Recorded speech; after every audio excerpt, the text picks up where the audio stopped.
नमस्ते दोस्तों, कैसे हैं आप लोग? मैं हूँ सीए शिवा और आज की वीडियो में आपका स्वागत है। तो मैं बात करने वाली हूँ आज सीए कोर्स से रिलेटेड सारी डिटेल्स के बारे में, यानी कि सीए एग्ज़ाम देने के लिए कौन एलिजिबल है, कितने लेवल्स होते हैं, कौन-कौन से सब्जेक्ट्स आपको पढ़ने पड़ते हैं, क्या मिनिमम पासिंग परसेंटेज होता है, ओवरऑल कितनी फ़ीस होती है और सीए बनने के बाद कौन-कौन से ऑप्शंस होते हैं और भी बहुत कुछ। तो ये सारी इन्फॉर्मेशन जानने के लिए वीडियो को एंड तक ज़रूर देखिएगा। आइए शुरू करते हैं। सीए का जो पहला एग्ज़ाम होता है वो होता है सीए फाउंडेशन। सीए फाउंडेशन में हर वो पर्सन रजिस्टर कर सकता है जिसने 12th के एग्ज़ाम्स दिए हैं, लेकिन सीए फाउंडेशन पास करने के लिए आपका पहले 12th पास करना ज़रूरी है। अगर मैं बात करूँ इसमें सब्जेक्ट्स की, तो इसमें 4 सब्जेक्ट्स होते हैं: accounting, business law, business economics and quantitative aptitude. जो अकाउंटिंग एंड बिज़नेस लॉ है ये होते हैं थ्योरेटिकल और business economics and quantitative aptitude ये दोनों होते हैं ऑब्जेक्टिव, यानी कि आपको दिए गए ऑप्शंस में से करेक्ट ऑप्शन सिलेक्ट करना है। लेकिन इसमें ध्यान रखने वाली बात ये है कि ऑब्जेक्टिव टाइप जो एग्ज़ाम्स है, यानी कि quantitative aptitude and business economics, इसमें नेगेटिव मार्किंग होती है, यानी कि अगर आपने एक गलत जवाब दिया तो उसका 0.25 डिडक्ट कर लिया जाएगा। ये सारे जो सब्जेक्ट्स हैं ये होते हैं 100 मार्क्स के, यानी कि इन टोटल 400 मार्क्स, और जो मिनिमम पासिंग परसेंटेज होता है वो होता है 50%। तो ओवरऑल आपको 200 मार्क्स लाना ज़रूरी है। लेकिन दोस्तों यहाँ पर एक और चीज़ है जो आपको ध्यान रखनी है, वो है कि हर सब्जेक्ट में एटलीस्ट आपके 40% मार्क्स आने चाहिए। ये अगर मैं आपको सिंपल वर्ड में समझाने की कोशिश करूँ कि अगर आपके 2 सब्जेक्ट में 50-50 मार्क्स आए हैं और एक सब्जेक्ट में 60 एंड 40 मार्क्स आए हैं तो आप पास कर लेंगे। लेकिन अगर ओवरऑल आपके मार्क्स 230 आए हैं एंड एक सब्जेक्ट में आपके मार्क्स 39 आए हैं तो आप दोस्तों फेल हो सकते हैं। इसलिए ये चीज़ का ध्यान ज़रूर रखिएगा। अगर मैं बात करूँ कि ये सीए फाउंडेशन का एग्ज़ाम किस मंथ्स में होते हैं, तो ये साल में 3 बार होते हैं: जनवरी, मई एंड सितंबर।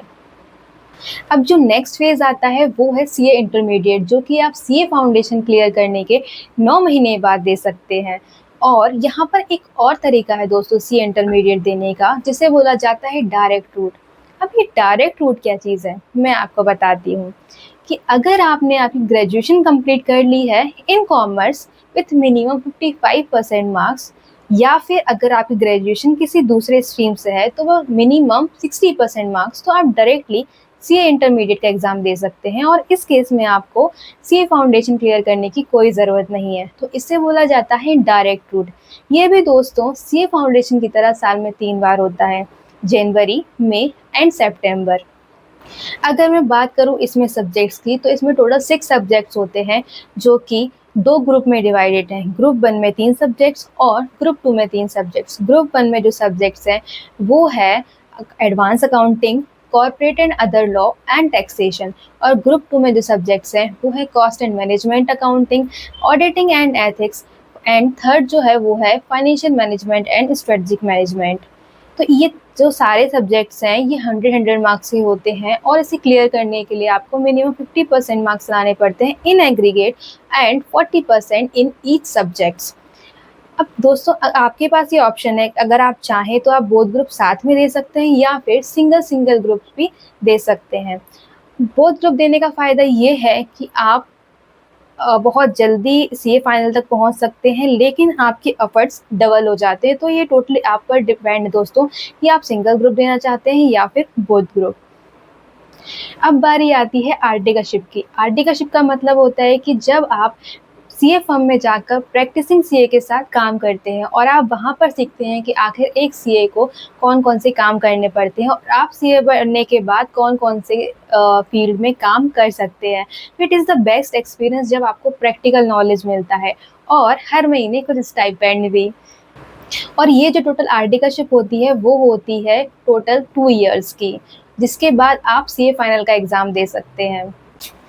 आर्टिकलशिप क्लियर करने के बाद आता है सीए फाइनल, जो कि पूरे सीए कोर्स का सबसे टफ लेवल माना जाता है और इसका पासिंग परसेंटेज भी कंपैरेटिवली थोड़ा सा कम होता है। इसको भी दोस्तों 2 ग्रुप में डिवाइड किया गया है, ग्रुप 1 एंड ग्रुप 2। ग्रुप 1 में 3 सब्जेक्ट, ग्रुप 2 में 3 सब्जेक्ट। अगर मैं ग्रुप 1 की बात करूँ तो इसमें आते हैं financial reporting, advance financial management, advance auditing, assurance and professional ethics. अगर मैं ग्रुप 2 की बात करूँ तो इसमें आता है सब्जेक्ट जैसे कि direct tax and international taxation, indirect taxation, और तीसरा है वो है आपका इंटीग्रेटेड बिजनेस सॉल्यूशंस। ये भी दोस्तों 100 मार्क्स के होते हैं और मिनिमम आपका जो पास करने का क्राइटेरिया वो है 50% और 40% इन ईच सब्जेक्ट, आपका इंटरमीडिएट की तरह ही। और ये सीए फाइनल क्लियर करने के बाद आप बन जाएंगे चार्टर्ड अकाउंटेंट। अगर मैं ओवरऑल फीस की बात करती हूँ तो ये होती है अराउंड 1 लाख, जिसमें कि आपकी registration fees, exam fees, form, ये सब इंक्लूड होते हैं। इसमें कोई भी कोचिंग की फ़ीस इंक्लूडेड नहीं है, क्योंकि आप चाहो तो आप सेल्फ स्टडी भी कर सकते हो या फिर आप कोई अच्छी कोचिंग क्लास भी ज्वाइन कर सकते हो। ये टोटली आप पर डिपेंड है। अगर मैं बात करूँ कि आपके पास सीए बनने के बाद क्या-क्या ऑप्शंस होते हैं, तो आप चाहो तो आप प्रैक्टिस में जा सकते हो, अपनी सीए फर्म खोल सकते हो, या फिर आप कोई अच्छी कंपनी में जॉब कर सकते हो, या फिर आजकल तो काफ़ी सीएज अपना बिज़नेस भी स्टार्ट कर देते हैं। तो ये टोटली आप पर डिपेंड है कि आप क्या करने चाहते हो। अगर मैं स्पेसिफिकली जॉब की बात करूँ, अगर आपने ओवरऑल जो एग्ज़ाम्स है वो फर्स्ट अटेम्प्ट में क्लियर किया है, तो आप अराउंड 20 टू 25 लाख एक्सपेक्ट कर सकते हो एज़ अ फ्रेशर, और अगर आपके मल्टीपल अटेम्प्ट्स हैं तो आप अराउंड 7 टू 10 लाख एक्सपेक्ट कर सकते हो। आई होप दोस्तों कि ये सब इन्फॉर्मेशन आपको अच्छी लगी होगी, और मैंने मोस्टली सारी इन्फॉर्मेशन कवर करने की कोशिश करी है। अगर आप स्पेशली कुछ जानना चाहते हैं तो प्लीज़ कमेंट में बताइएगा, मैं आपकी हेल्प करने की कोशिश करूँगी। अगर आपको ये वीडियो अच्छी लगी हो तो please subscribe my channel, like the video, और ये वीडियो उन लोगों के साथ शेयर करना मत भूलिएगा जो सीए करने के बारे में सोच रहे हैं और उन जिनके लिए ये वीडियो बहुत ही हेल्पफुल हो सकती है।